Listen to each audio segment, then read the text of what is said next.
Bom, tudo bem com vocês? Vamos fazer a análise, a leitura da análise do filme Escritores da Liberdade, atividade proposta pela professora Arlete em nosso curso de pós-graduação, o MBI.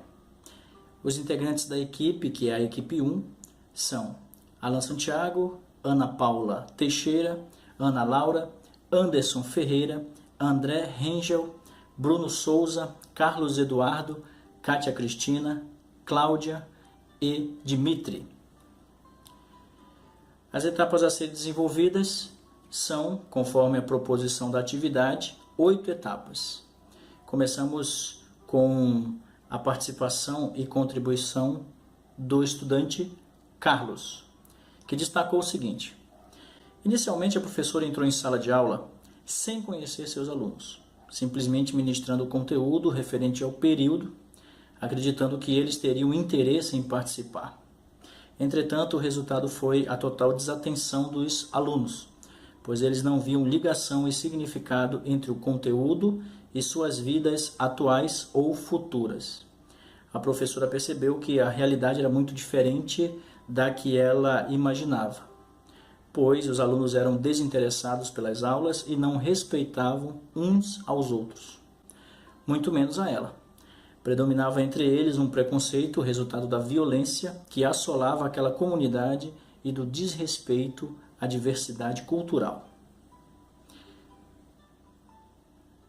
A Kátia contribui com o seguinte texto: quando a professora percebeu que precisaria entender a realidade dos estudantes para conquistá-los, a primeira ação dela foi entregar a eles um caderno onde escreveriam suas vidas e seus sentimentos.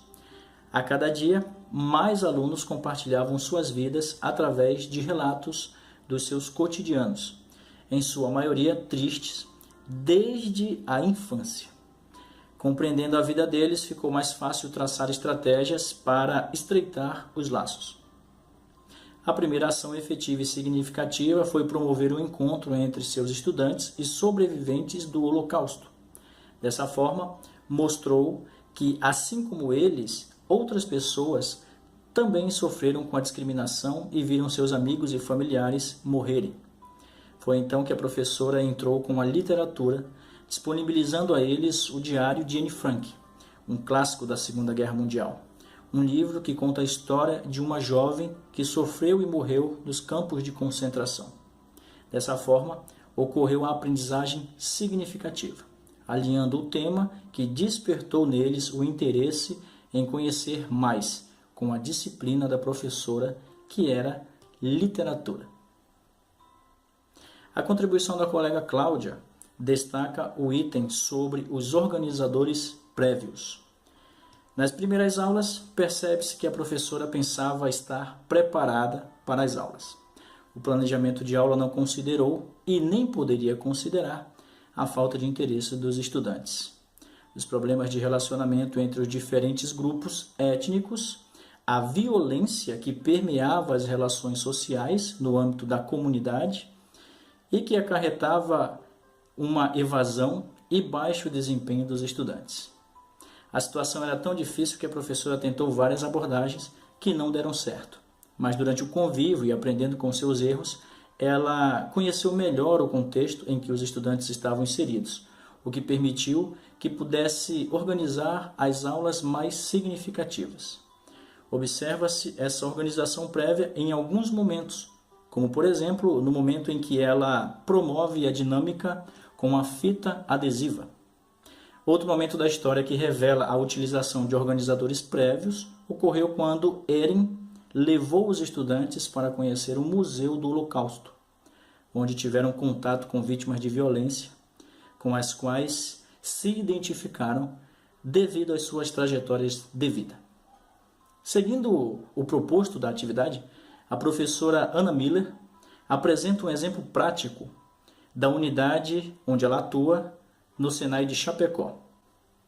Ela diz o seguinte: em uma aula expositiva de trocas térmicas, muitos alunos não conseguiam visualizar a diferença entre radiação, convecção, condução, evaporação e condensação. Foi solicitado que na aula seguinte todos trouxessem equipamentos de casa, como por exemplo chaleiras elétricas, secadores de cabelo, chapinhas, babyliss, ferro de passar roupas e outros que considerassem importantes e viáveis. Essa prática iria ser de integração, pois cada grupo deveria trazer o chimarrão. Enquanto analisavam as trocas de calor ocorridas pelos equipamentos, os alunos tomavam chimarrão e percebiam neste a aplicação de alguns conceitos que havíamos trabalhado na aula anterior. A noite colaborou, pois estava a uma temperatura de 9 graus Celsius e a sensação térmica em 7 graus. Enquanto analisavam os equipamentos na produção de calor e nas trocas térmicas, os alunos visualizavam no chimarrão. Foram trocados equipamentos entre os grupos e, ao final, realizou-se um seminário. Quando é solicitado um exemplo de trocas térmicas, o primeiro que lhes vem à cabeça é o do chimarrão utilizado nessa aula prática. Seguindo, o professor Bruno, da unidade de Joinville, colabora com o seguinte texto, relacionado ao item 4 da atividade, que fala da aprendizagem colaborativa. A professora observou que os alunos apresentavam uma divisão, conforme gangues e raças. Para estreitar as relações, ela fez uso de algumas técnicas para aproximar os alunos conforme seus gostos ou semelhanças. A professora realizou uma dinâmica onde perguntava alguns assuntos variados dos seus cotidianos, e o resultado das respostas mostravam para cada aluno da sala que, apesar das diferenças que tinham, apresentavam mais semelhanças do que imaginavam.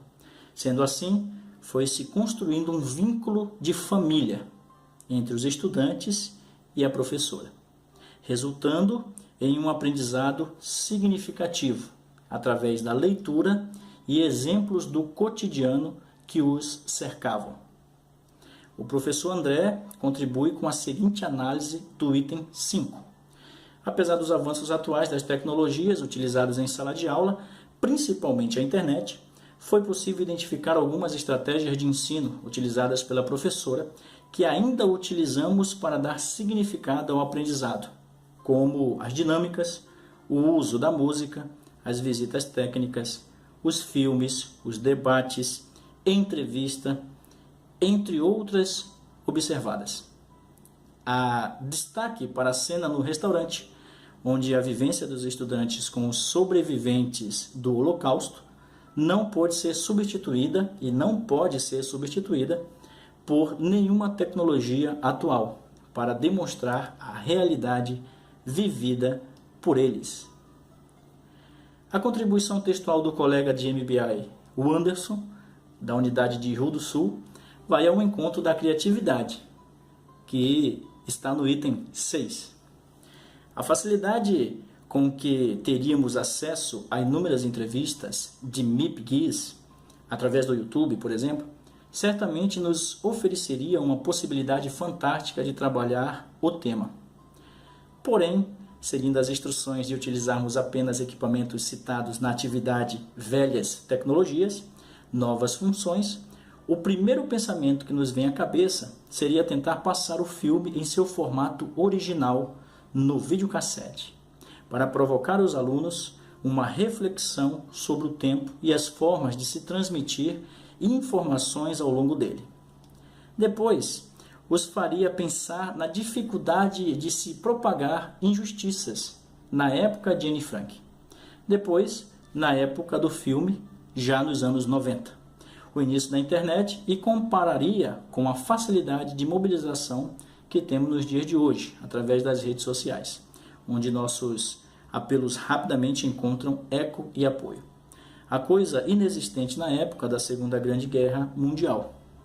Ao final, dividiria a turma em 2 grupos, para que os mesmos fizessem uma história em quadrinhos, com o uso de retroprojetor, onde iriam comparar os dramas vividos pelos personagens do filme e pela protagonista do livro, Anne Frank, com suas próprias vidas. A parte que eu colaboro tem a ver com o item 7. Uma das evidências da inovação é o fato da professora utilizar em suas aulas os livros, para que os estudantes pudessem compreender alguns itens da aula.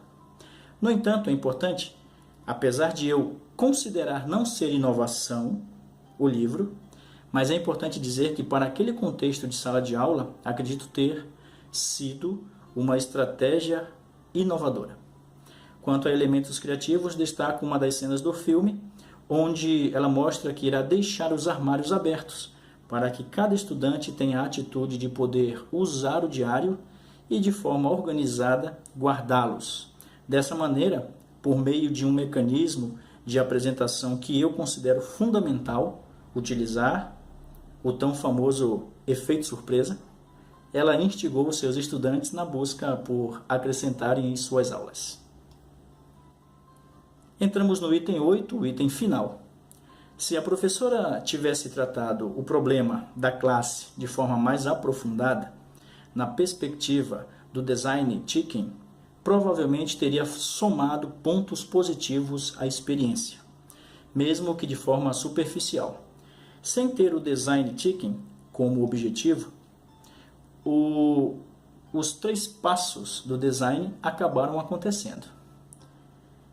Ao perceber um dos problemas da turma, relacionamento, ao invés de mudar o espaço, fez com que todos se movimentassem dentro da sala e trocassem de lugar uns com os outros.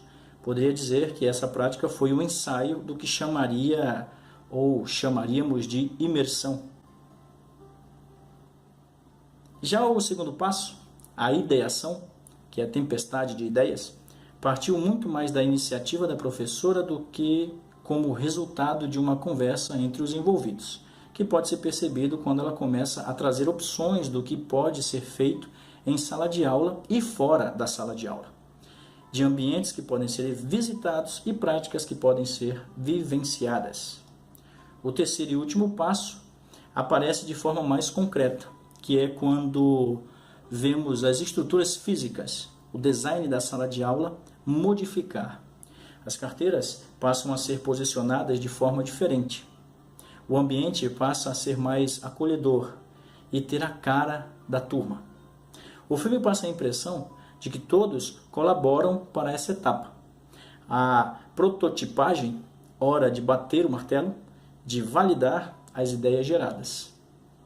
Essa foi a análise da equipe 1 sobre o filme Escritores da Liberdade. A equipe 1 é formada pelos integrantes Alan, Ana Paula, Ana Laura, Anderson, André, Bruno, Carlos, Kátia, Cláudia e Dimitri. Desta forma, nossa equipe encerra a atividade proposta por nossa professora Arlete do curso de MBA para o Profissional do Futuro no Senai Santa Catarina.